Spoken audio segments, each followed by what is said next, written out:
fearful of it, but I don't really think it needs to be something that is fear. If death is the end and it is just a total cessation of consciousness, then is what it is, and that's okay. Well, if that isn't what it is, that's okay too, and I'm looking forward to finding out, but I'm not in a hurry to die. No, exactly, no, and like I don't think, at the end of the day, like death for anybody, regardless of, if you're this superhuman, massive, a Damian Yates or whatever, or anybody, like, death is inevitable. It's gonna happen, regardless of whoever you are, and only for now.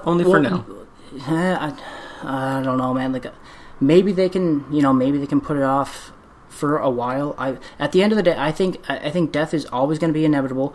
I don't think it's something you should fear. I think it's something. I'm not saying I'm trying to be like look forward to dying by any means, but I don't think it's something that should be feared. I guess I think that it's something that should be not embraced either, because I think that kind of brings a bit. I think it absolutely should be embraced. Shit, no, we're gonna have to back this up because you said something I want to talk to you about, but. I think death should be embraced by certainly North American culture, just because that's where I am, and we seem to have such a tentative relationship with it. I mean, really fearful, really just a strong lack of understanding. People are even just uncomfortable to broach the subject because dealing with their own mortality is something that causes them stress. Yes, yeah. I don't think it should be embraced. I think it should be acknowledged, but not embraced. No, not at all. Why shouldn't it be embraced? If it is a part of life that is inevitable, that it will reach eventually everybody, why should we not embrace that? Because I think that. Now, I'm not saying everybody, but there's a number of people. If you embrace something, I think bringing light to something and acknowledging something or embracing something, I think it's two completely different things. You acknowledge the fact that death is inevitable and it's going to happen. And you know it's going to happen. Everybody knows, like kids at the age of 4, they know that death happens. They play fake guns, boom, boom, I shot you, you're dead, all the way up to when it actually happens. But if it's embraced, I feel like that almost brings now I might be wrong, but like I think it might almost bring a form of like Satanism almost, like embracing it almost feels like... I would absolutely say you're wrong about that. If anything, I would make the argument that embracing it and being more open to the concept of death would do quite the opposite. It would make people much more comfortable with their mortality, and would probably, I really think it would have the opposite effect of what you're thinking that outcome would be. You think so? I really do. Yeah, I really do. Because the more you know about something and the more comfortable you are with something, because all fear really breaks down to is a lack of understanding. Absolutely. Yeah. It's the fear of the unknown. Yeah, so if we could get to a point where, I'm not super worldly, so I don't really like talking about stuff like this, but like the Mexico's Day of the Dead, I think that's what it is, where they used to bring out like dead relatives and sit them at the table and have dinner with them. I can't confirm nor deny. I'm not sure. I'm pretty sure that's how it goes. Forgive me, please forgive me, anyone who's taking the time to listen. But like that concept of being that comfortable around death, and also the reverence they have for their dead family members, that they would take care of them, like take care of their remains, and still make them a part of the celebratory events. I don't know. I think it's a really beautiful thing. See, that, I think that's a bit much. I'm not saying I'd be comfortable with it. I've only ever seen a couple dead bodies that's been at funerals. I've never seen someone die. I'm not really comfortable around corpses.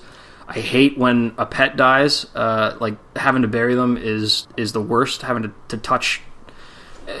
Anyway, but what I'm saying is, like, if that's how it was, all my hang-ups about it wouldn't be there.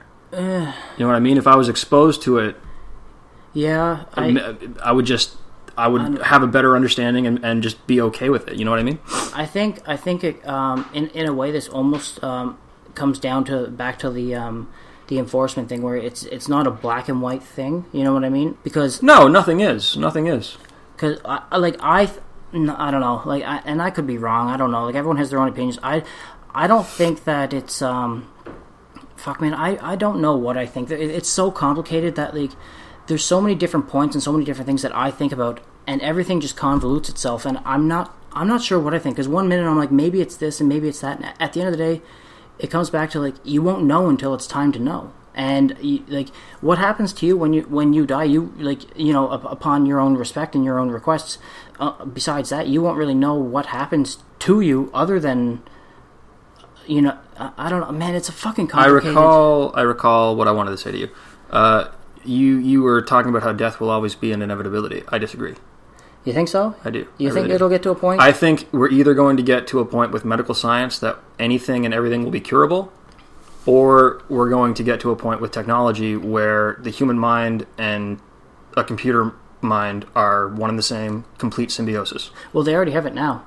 There's we're on the way there. If you can upload who you are, like your consciousness, to a server, you'll live forever, provided that no cyber attacks happen to you or something like that. Yeah, no, but I mean, like, okay, so there's this man, he lost his legs, both of them at his waist, and he, when he was 17, he lost his legs, and I'll find the video for you later after this, and I'll show you, and he dedicated his life to, it was like neurology and robotics and whatnot, and I don't know how old he is, like 30s, 40s, he invented this, and he's wearing these robotic legs that can walk and run, and it's connected, it's used neurologically through his... I've seen the technology, I know what you're talking about. He's literally a cyborg, and like that, it's fucking cool. What I'm talking about is like I'm talking about getting beyond, like, that's just a stepping stone. What I mean by like total symbiosis is like the human body is no longer a thing. So you just think we can just transfer thoughts? I think we will be data. We will be information, and we might have something like avatars, where we can just download our consciousness to this vessel. But I think we will exist in some form of like the internet. I don't think I like that. I don't like it at all. I think it's a fucking scary future, but I think that's where we're going. I think like it's interesting and it's cool, but like it fucking scares me, man. Yeah, it does, man. I mean, I'm really not a big fan. I use technology only as much as I have to, and that's for no other reason other than I just don't preference. Yeah, there's just something about being so dependent on these devices that is kind of scary. I mean, I get their usefulness and their value, and like I said, I use them, but it is scary. It scares me. But I mean, like, that's why you're unique in this day and age. You are. I am. I'm a throwback. That's why that's why I envy you. Like, you literally just got a phone recently. Yeah. And before that, it was like. Like if I had to get a hold of if payphones were still as abundant as they were, that's what I would be using. And that's what I mean. Like you're like a foreign object now, and but it's not a bad thing. I think we still need that, and like I envy you. If I could do that, I physically can't. I mean, I have kids. I have to know what's going on. Yeah. I can't not know what's going on. I don't want that. You know what I mean? But I also don't want to have this huge. Society of people staring into screens 16 hours a day. But at the end of the day, it's inevitable and you can't stop it. But it's scary, you know what I mean? It's I mean, and you know what's to be done about it. At this point, you can do is ride it out. Yeah, at this point, that's all you can do. Either it's going to be the end of us, or it's going to take us to a brand new fucking planet. And you know what? Like we're in our 20. You're same age as me, 26. No, you asshole. Gee, I'm sorry. I haven't asked you. You keep rubbing it in my face that you're fucking younger than me. Regardless of your age, at the end of the day, we're on this ride and we're going to ride it out, whether or not we like it or not. And we're going to see what's going to happen in the next, 50, 60 years. The real fun thing about people in our age group, and I'm 27, by the way. That's what I was going to say. Yeah, I accidentally... is we are kind of the last generation to grow up before all this. Yeah, I remember whenever computers first came out, I mean, the generation before us they were already alive and at maturity when the internet came into existence. When we were born, that's pretty much what was happening. The internet was just coming around to like households. Yeah. So we grew up in a transitionary period where the internet is becoming what it is now, but life was still like it was before. And we were still able to appreciate that fact of no internet. And I don't want to get into an area here of kids today need to pull up their pants. But I'm not saying that. I'm saying like because right now, like if what I'm trying to say now, I'll redeem myself here. Like you were able to appreciate like not having as much technology. You were able to appreciate the fact that you had to jump on your bike and drive to Buddy's house and knock on his door and see if he was home. In a sense. But the point I'd like to make here is I feel like our apprehension and our reticence about all this is because we can remember a time where all of these devices and electronics were not the dominating force in our world. Yeah. But kids today, and I don't want to use that phrase, but I can't use anything else. Kids today are born into a world where that symbiosis already exists. And so to them, it's the normal form of life, and they're not afraid of it. You know what, though? Our parents back then, put them in our shoes right now, they'd be saying the same things about us. No, that's what I mean. That's what I meant by the pull up your pants thing. Like, yeah. Show me a person who is getting older and not saying this exact same thing. Yeah, no, exactly. The next generation will do it too about something different. But, like, I mean, that's just where I am in my life, I guess. And that's just it. And, like... Because I know, like, my father, you know, your kids and your Super Nintendo video games, you know. But now we're like, these kids and their cell phone. Yeah. So, and it's just going to keep going. Next generation, yeah, it always will. These kids and their fucking robotic legs and jetpacks, you know, it's going to keep going and going. It's the curse of nostalgia. It's the fucking mentality of, it's the way it is. You know what I mean? Like, we're gonna not. It's aging. You start to feel less relevant. So then all you do is bitch at the young ones. For real. Yeah. Anyways, man. You want to wrap this up? Fatty's chugging a beer.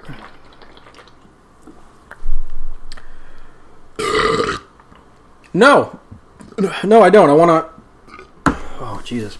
Sorry, guys. No, I don't want to wrap it up yet. I would like to talk a little bit about your fitness regimen. Are you still on that new one that you started a little while ago? The one that was giving you real results? No, I got off it about a month and a half ago, and not for any good reason. It was just I took a break, and I should have stopped. You know not to do that. No, I should have stopped taking a break, but I didn't, and it was a mistake. I mean, I still have all of my... Why don't you tell the people what you're doing? Because it was some ridiculous regimen. Yeah, so... basically what happened was before, so I kind of went like, have you ever heard of that show Fit to Fat to Fit? Never. No? Okay, so basically it's like these trainers that are like super fit, like bodybuilders, right? And then they gain a bunch of weight, they get super out of shape, and then they meet up with the person that they're training, and then they get in shape with them. So they go fit to fat to fit. And the reason I'm bringing that up is because when I was younger, basically with my genetics and my genes, I was always in like a decent shape. I always had, you know, abs and pecs and whatnot. But after a while, and like when I say a while, I mean like years, right? So after high school, I started gaining a bunch of weight because that's when I started partying and everything else, and I just stopped caring.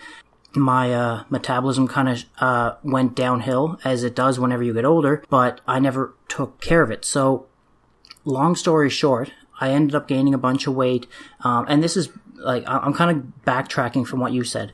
So I gained a bunch of weight. I got up to like 225, 230 pounds when I moved to Alberta, and I moved back here, back home, got back into shape from a different diet called it was the ketogenic diet. And it's a super popular diet now, but that worked out. But I wasn't able to get to where I wanted to. I lost like 50 pounds on the ketogenic diet, but I still wasn't able to get the results I wanted to, which in the end was basically my high school results, which basically is like abs. You know what I mean? Like abs is basically that's everyone's goal, right? So when I see abs, that's when I know I'm where I want to be. Right. So I ended up meeting up with a friend of mine, and he gave me this regimen. It involved a lot of food, like crazy amounts of food that I wasn't used to eating, and it worked out for a while, and he got me into shape for my wedding. After my wedding, I got out of it, and I gained a bunch of weight back, and then I got this trainer, and I paid this personal trainer who is a professional bodybuilder. He's like a walking Hulk, and he got me this regimen that you're talking about. Mm-hmm. So basically what it was more so, I don't want to say it was fasting, because like there was food involved, but the average body, like for the average person, basically what you do to get your amount of calorie intake you're supposed to get to maintain your body weight is you take every pound that you are, so say you're 100 pounds, and you times it by between 14 and 16, I think. If there's any like fitness people out there, I apologize if this isn't the exact numbers, but this is what I was told, 14 to 16 times per body weight. So if you're 100 pounds, the way it was explained to me was if you're a female, I think because females' metabolisms are lower, so you go to the higher calorie intake because you're able to burn more calories. If you're a male, you go to the higher because you burn, or maybe it's opposite. Anyways, I'm getting off track. He got me this diet plan, which was, I think, basically the best way I can explain it. I wanted to get down to like 170 pounds. 170 pounds where I'm at now at